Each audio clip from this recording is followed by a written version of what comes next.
Alex Sarr has been shut down for the remainder of the FIBA EuroBasket, which effectively ends his offseason just ahead of training camp here for the Washington Wizards.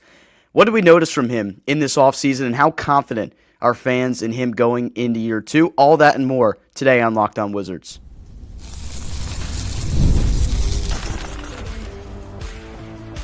You are Locked On Wizards, your daily Washington Wizards podcast, part of the Locked On Podcast Network. Your team every day. DC family, you're locked onto the Washington Wizards. We thank you for being an everydayer and making Locked On Wizards your first listen every single day. We are part of the Locked On Podcast Network, where it's your team every day. I'm one of your co-hosts here, Ben Strober. I cover all things DC sports for 106.7 The Fan and the Team 980. And alongside, as always, that's my good friend Abdullah, host of the DMV Sports Zone page. Go ahead and check him out. Best DMV sports content you can find on the internet. AB, how we doing, man? Doing good. Got a lot of engagement in our last video about revisiting the Denny trade, so we appreciate the support. But NFL Sunday is coming up. Tomorrow is football, Eagles, Cowboys. I know they're both divisional rivals, but I always love seeing Dallas lose, so. Yeah, I'm looking forward to watching some football tomorrow, this weekend with the Commanders, and then training camp, which starts in about 4 weeks from now. And we're going to talk about Alex Sarr most of the episode today. He was shut down from France. He missed a couple games in a row with a calf injury that was being reported. Josh Robbins of The Athletic, though, saying it is nothing serious, that Alex Sarr will be good to go come around the season opener, so hopefully that is indeed the case. And we don't have to see Alex Sarr miss any time, and I know that would be devastating to a lot of fans if one of our guys was hurt playing internationally right before the season started, but it appears that won't be the case, so that's good going forward. Put out a poll on our Twitter page at Locked On Wizards if you're not following already, trying to gauge the temperature of some of you fans out there to see how confident you are in Alex Sarr going into year number 2 of his NBA career. And then the third segment, we'll touch on some inconsistencies we've seen from Bilal Coulibaly. And Kyshawn George, he got some sweet recognition playing some international ball this past summer as well. He's been out there dogging it. But Sarr, with the calf injury that will effectively keep him out for the remainder of the offseason before camp will start in a couple of weeks. Not a serious thing, which is really important, as we just said. He played in only 2 official games in the FIBA EuroBasket tournament, 19.5 minutes on average, and saw some really good things from him. He went 8 of 11 from the field, so efficiency on offense. 7 of 7 on his 2-point attempts. So one thing we wanted to see him get better at this year was to show some efficiency in the painted area, because that's where he struggled for a lot of 2024. His field goal percentage was so dipped down because of his shot selection at times, and even at the rim, struggled just to get the ball in the basket. He was a lot better at that in playing this European-style basketball and really showed some decent things in those 2 games, but kind of a mixed bag. In a couple of the games he shined, including some of the friendlies he played in, where he led the team in scoring with 19 in the first game they played, and a couple a little bit more reserved in his role. Yeah, and I'm happy he built off some of the stuff he did in the Summer League. He definitely played well compared to his first Summer League outing last year. A lot of people were calling him a bust. My question to you, Ben, Alex Sarr, do you think after this year we'll have a really affirmative answer of, yeah, he could be our future like he's better at that? Or do you think we'll know by the end, like we still have to give it another year as well? Because I know fans out there that are still like saying he could still be that 5, but maybe at 4 he's more suited. It's going to depend on what this season really looks like for him, because I just went back and did a deep dive of his 2024 metrics, and efficiency-wise, he's going to have to be a lot better in year number 2 here. In 16 games last year, Alex Sarr had a field goal percentage under 30%. So you're a 7-footer and you're shooting under 30% in 16 of the games you played. It's unacceptable to a point. I know he was a rookie last year and he was figuring things out, so you're hopefully not going to see any numbers like that this year, because he's going to have to be a lot better around the rim for sure. If he's able to separate himself a little bit in his kind of stretch 4 role that he's trying to establish for himself here, maybe Marvin Bagley will give him some good minutes off the bench so he can play some minutes at the 4. Tristan Vucevic, if he is indeed on the NBA roster at some point, he will be.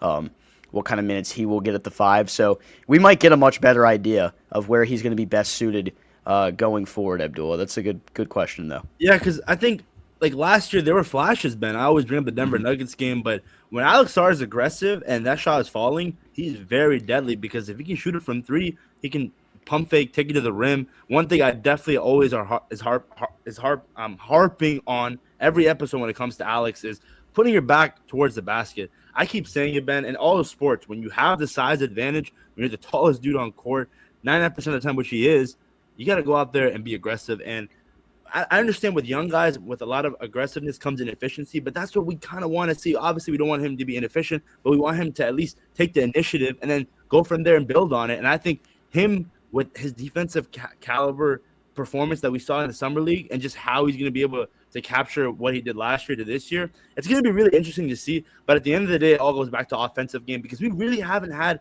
a center like with his potential here in DC. I mean, Marcin Gortat, I loved him. Pick and roll was awesome, but Al Horford was killing him in that playoff series against the Boston Celtics. Daniel Gafford, really athletic, but outside the perimeter wasn't really effective. So you drafted a guy, Alex Sarr, who again, I always remind people, he wanted to come to DC. He didn't want to go to Atlanta. He sees the opportunity here, and I think he's going to capitalize come year two.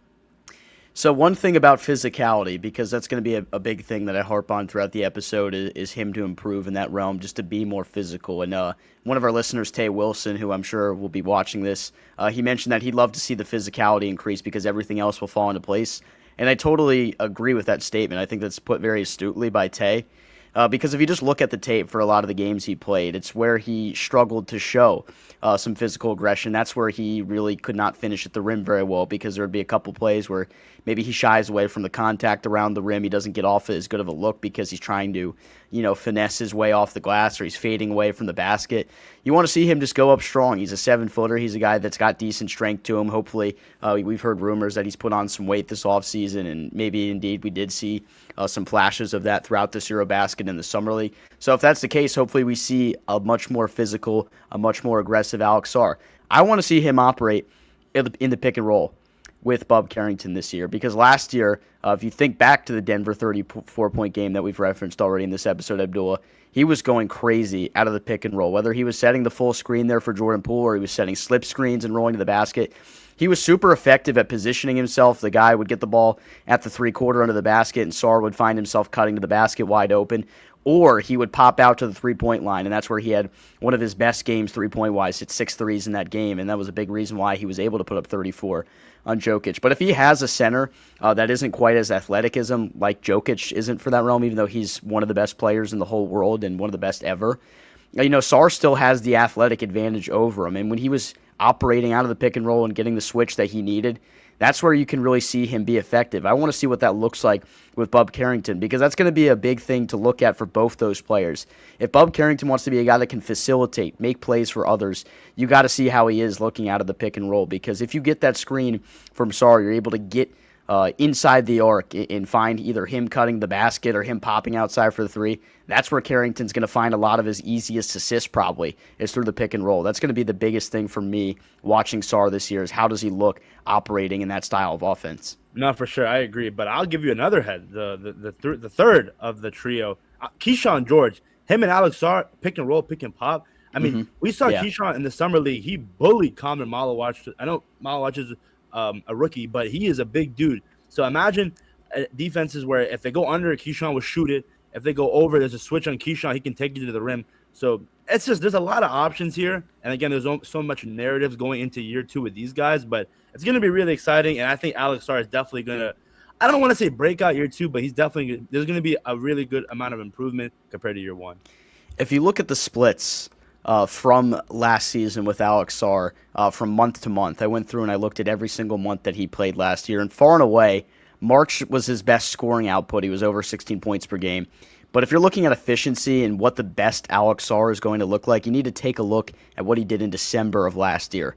Season high field goal percentage of 46%. He was 45% from three in that month. It was only 9 games compared to most of the other months where he played around 14 or 15 games. But still, that's a decent enough sample size where you could really see how he was kind of ascending throughout that month. It was the only month of the year where he was over 40% from the field, period. So I think that says a lot about how he was in terms of efficiency in that month. I'm going to go back and watch some of the tape from those games to see how they look compared to maybe the games he played in October or November and how they played out during the final stretch of the season, March and April, because the numbers progressively did get better as the season went on, hence March and April being some of his best scoring months. But overall, I think if you're going to look at the best version you're going to get of Alex Sarr, it's going to be in that month. The last 3 months of the year, for last season, his usage rate was up really high, around 28%, which I feel like is a little bit higher than you'd want it to be. You don't really want anyone to be close to 30%, especially on this team that's going to have a plethora of talent coming off the wing as well. So I feel like that alludes to what we've discussed on him taking some less favorable shots and maybe him trying to create for himself a little bit too much. I don't really know if that's going to be part of his repertoire this year because I just don't really think that's part of his game. I think Alex Sarr has a lot of potential to what he can do, especially offensively. He just has to figure out what works best for him. So maybe if he goes back to what he was doing in December and can consistently keep that up through the course of the regular season, you're going to see some really impressive stuff from him offensively. Because he's in a different situation, Ben. A lot of you guys remember when Joel Embiid got drafted by Philly, it was, this is the guy that's going to change your franchise. But obviously when it comes to Alex Sarr, there's other guys around him that there's some expectations. So there's not all the expectations of Alex to be the superstar, but he has the traits that he can be. And my question to you, Ben, is do you think his fans being so impatient with his development, if he was playing if he played college basketball, like for example, DeAndre did in Arizona, do you think fans are looking at him differently compared to him coming from the Australian League to the NBA, which is definitely a different transition? Yeah, I think at the end of the day, fans are going to be impatient no matter what. I don't think it's a problem, for him, for Sarr, and I don't think the organization really cares whether fans are going to be patient or not in terms of development because they know that these things take time. What do we see? I mean, everyone's saying that Deni Avdija is going to be an all-star player this year. A lot of y'all are saying he's already an all-star, even though he's never technically been named to the all-star team. But really good year last year for Portland. He had a really good year in his 4th year in Washington before he was traded away. It takes time for these players to break out. And that's why we keep on saying that you got to have a little bit more patience in terms of the development. I know Wizards fans are tired of hearing that just because it's been a lot of years of losing. But realistically, this team didn't fully start rebuilding until 2 seasons ago. That's what everyone has to keep in mind. Even though they were bad for years before that, or just mid at best, they weren't fully rebuilding. They didn't do this teardown until the start of the 2023 season. And if you're looking at it from this perspective of how other teams did it, like OKC, like Houston, after the 3rd year is where you really start to see your organization take some strides. So look at that light. Maybe there's a light at the end of the tunnel if you're looking at it from that perspective. But if you're Wizards fans, you got to understand that these things take time for these players to develop, especially when you're going with a full youth movement where you have guys who are 18 and 19 years old on the floor. They're not going to go out there and be perfect in 1 year, maybe even in 2 years. Sometimes it takes 3 to 4 years for these guys to really reach their full potential as players. Even Giannis took around 4 years to fully break out into what he is. Now he's one of the best players in the entire world. So I think it's far too early to make any judgments on what a player's true ceiling looks like because we've seen the flashes in a guy like Alex Sarr, especially on defense and offensively. We've seen the nights where he shows a lot as well. So keep it that as a way of looking at things going forward for this year. If you see something really good on one night, you might not expect to see it the next night, but if it does and it becomes a consistent thing, then you know you got something there. Yeah, and the P word, patience, just a lot of Wizards fans, they're not fans of, but it is what it is. That's where we are right now when it comes to the timeline that Will Dawkins is trying to build.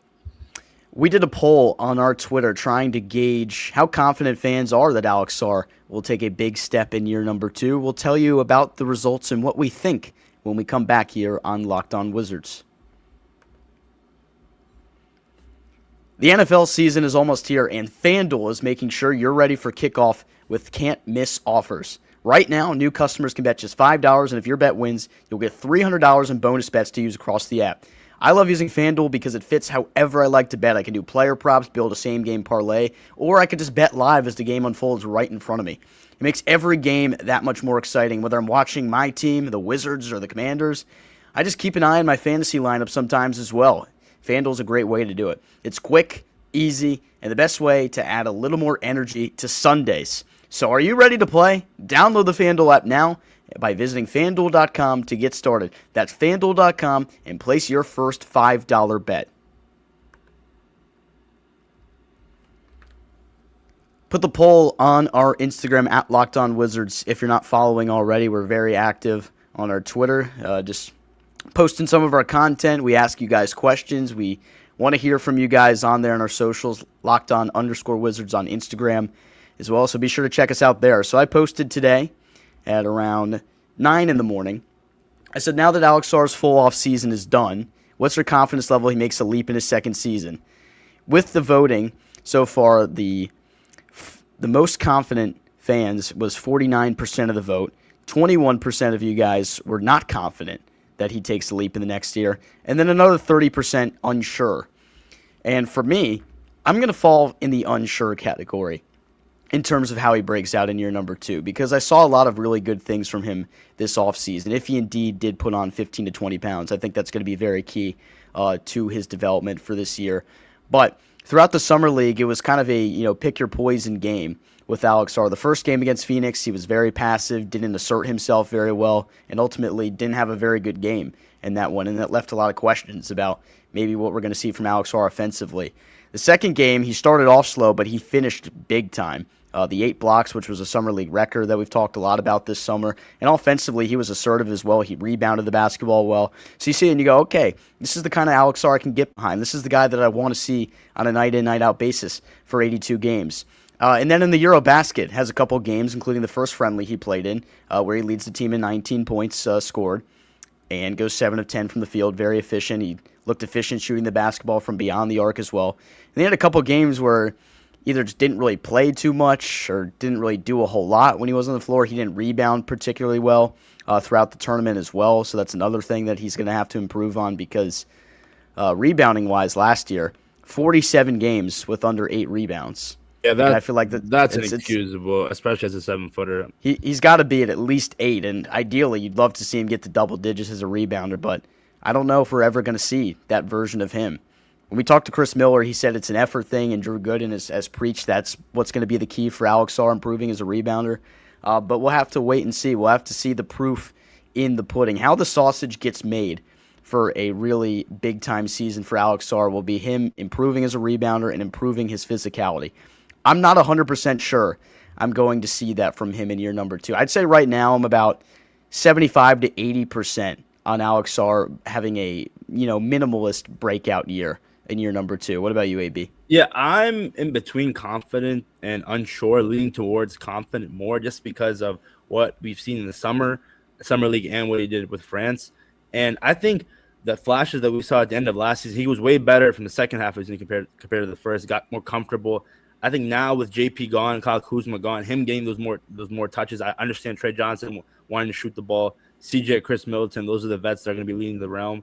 But I think Coach Keefe, hopefully, is going to draw plays for this dude. I want to see inbound plays. I want to see pick and rolls. I want to see ISOs. I want to see all different types of things for Alex Sarr, because, again, this is a guy who, in my opinion, the sky's the limit. I always bring up the fact that we love Kyshawn, we love Bub, but I think Alex Sarr, in my opinion, when it comes to anyone else in the NBA, I think he can be the best out of the three. And we're always going to make that argument every other night where, maybe it's just him, maybe it's him. But I think after this year, and maybe this is a hot take, we're going to really say to ourselves that Alex Sarr, the number 2 overall pick, is the best out of the 2024 draft class. And quite frankly, you're going to talk to the Athletic, the CEO, and say, we got to redo the article, because ain't no way he's not in the top 10 redraft. And I know he's going to prove people wrong, but it all stems back to being physical, Ben. I'm going to keep reiterating it. The man needs to be physical. You mentioned the stats of not getting 8+. That's, if you're the tallest dude on the court and you can't go get that many rebounds, it's just, what are we doing here? But I'm going to give him a pass. He's young.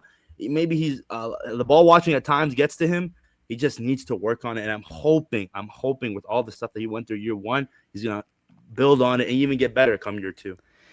I wonder what his motivation looks like on the floor, because he was a completely different player in the second summer league game versus the first, and at times we saw that last year. Like, does somebody need to get in his face before the game and say, you ain't nothing, man. You ain't doing nothing on the floor.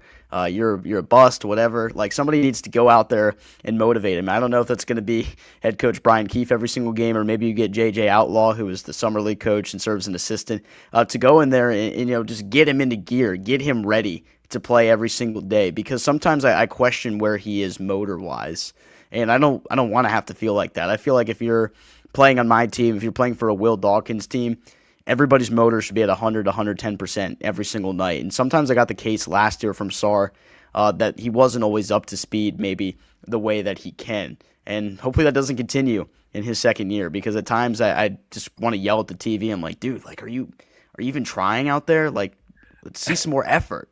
Do you think, Ben, out of the three, and I get it, it's all really unlikely, but out of Kyshawn, Bub, and Alex, who's most likely in year two worthy of being an all-star? Worthy of being an all-star. Like, could potentially, like, out of the three. I know it's probably not going to, but just, like scenarios. I think Sarr maybe has the best potential this season to be an all-star because of the ability he has on both ends of the floor. And not to say that Kyshawn doesn't, because Kyshawn is a really almost elite level defender. Um, but Sarr, in terms of protecting the rim, I think is going to be really, really good this year, and maybe enough to separate himself if his rebounding numbers increase to around 8 to 10 per game. If he's in double figures, like 15 to 16 points on 48% shooting, 30 plus beyond the arc or something like that, shooting split wise, adds 8 to 9 rebounds per game, 2 blocks, then maybe like he's in the discussion. I don't know if that would be enough to make him an all-star, but I think it would maybe get him some votes and maybe give him the opportunity to at least sit at the table of discussion. I don't know. What do you think? Yeah, I think with those numbers, definitely. And out of the three, I know all three of them, I mean, all-star voting all goes back to like winning and fan bias, so it is what it is. But I think Alex could break up because of the opportunities he'll get. When it comes to Kyshawn, very talented, but there's a surplus of guys on the wing, Ben. So it's going to be interesting to see how that rotation goes. And when it comes to Bub, I mean, him and Trey and CJ, the amount of shots they will be splitting every night, it might be a different starting lineup. So we'll have to see. But for sure, Alex Sarr is going to be starting, whether it's at the 4, at the 5. There's no doubt about that. Let us know your confidence that Alex Sarr does indeed make a breakout step in your number 2. Comment down below, or you can tweet at us as well at Locked On Wizards. You can tweet at me at Strober Sports. You can message Abdullah at the DMV Sports homepage. Wherever you want to chime in, let us know your opinion. We want to see what the temperature is of the fan base ahead of year number 2 for Alex Sarr. When we come back, Bilal Coulibaly, some inconsistencies throughout the EuroBasket. What does that mean? And Kyshawn George, some recognition for him. We'll have it next.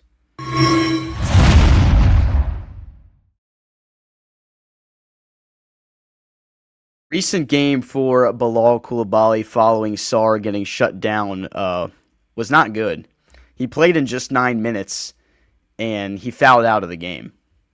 And that's really just putting it light. How did he foul out of the game in 9 minutes? That's honestly almost impressive to me.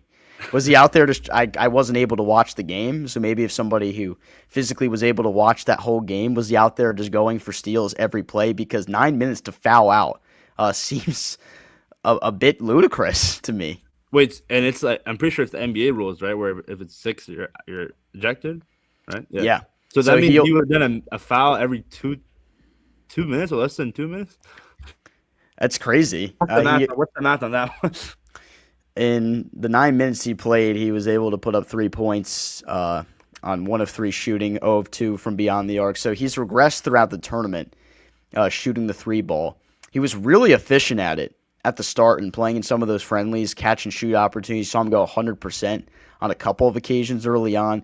But since then, his 3-point shot has cooled off, and maybe that gives you some qualms as a Wizards fan because you want to see him improve as a guy that can shoot from the outside. That's going to be one of the main components of what people are watching for here in his 3rd season as he becomes extension eligible. Is Coulibaly going to get it together as a 3-point shooter because he regressed in his sophomore season? Are we going to see more of that in his 3rd year? Hopefully not. But it's going to have to be better, and at times it seems like it's been inconsistent throughout the summer, so it might be inconsistent during the regular season.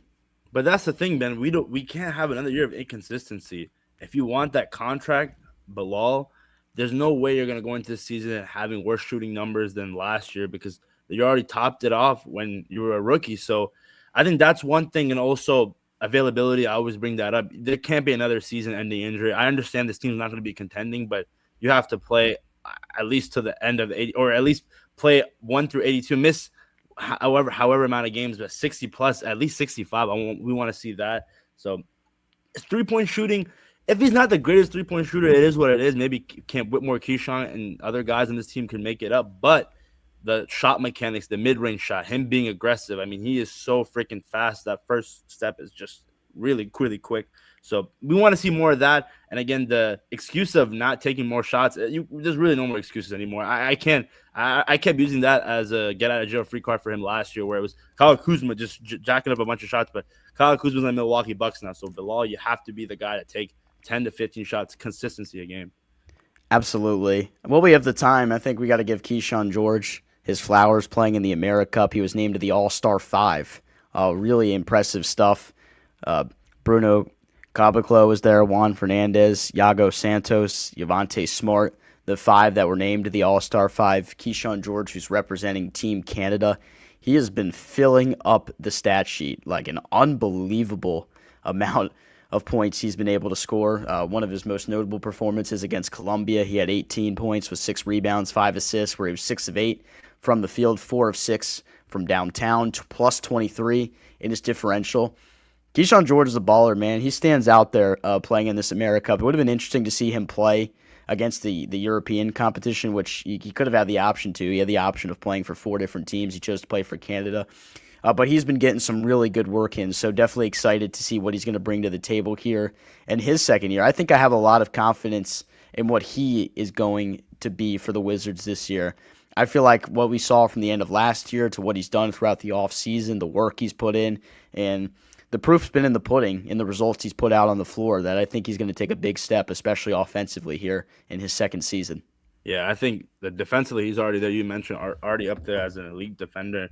And offensively, that three-point shot is only going to get better. I want to see him take it to the rim more than a lot of last year. We saw him just settle for three-pointers and not take it to the basket, which defenders will come up on him, and he can pump fake, take it to the rim, that mid-range shot, post someone up. He got, I think, 6'8", 6'9" now. I mean, he grew from his rookie year till now. So a lot of things, big things coming for year 2, Kyshawn. And then there's an argument for him being the best out of the 2024 draft class as a 3. So there's just – I can't wait. A lot of narratives that are going to be talked about throughout the year.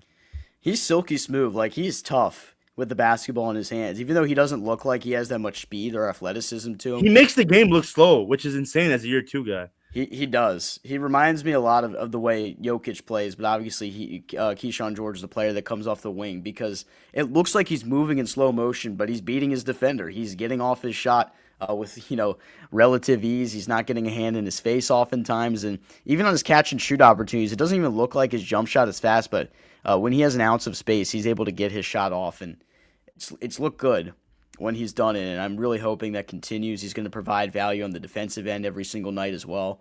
So I expect him to be a volume scorer this year. I feel like he's going to take a lot of shots for this team in the minutes he does play. We're not sure if he's even going to start on this team because I think he should. I think he should too, but last year Middleton in the 14 games he played for this team, he started all of those, so it'd be kind of surprising to see if Middleton started this year on the bench, but George will get plenty of opportunities to start games. I'm not really worried about that. You would just like to see him start opening night. Yeah, 100%. And I think maybe the 4 would be ideal, but we'll see. Yeah, it's going to be fun. It's going to be fun this year. Training camp around 4 weeks away. AB, you and I are looking forward to it. We're looking forward to seeing some of y'all at Capital One Arena this year. I was on the Metro coming home from the station a couple nights ago, and I ran into my guy Terrell, who recognized me from the podcast. So Terrell, if you're out there listening, good to see you. Good, thanks for saying hi. If you're out, if you see us at Capital One Arena, come say hi. We want to meet everyone that's been watching our videos all summer long. We know you could be out there watching your Commanders content, but you guys are choosing to watch Locked On Wizards every single day because you are dedicated, just like us, to this organization, to this rebuild, and we appreciate every single one of you that make Locked On Wizards your first listen every single day. For your second, check out the Locked On NBA podcast where Doug, Matt, and Hayes will keep you up to date with everything you need to know throughout the NBA offseason. Hey, not for that much longer. NBA offseason will come to an end pretty soon, but stick with us here on Locked On Wizards, Wizards Nation. For Abdullah Ayubi, my co-host, I'm Ben Strober. We are out.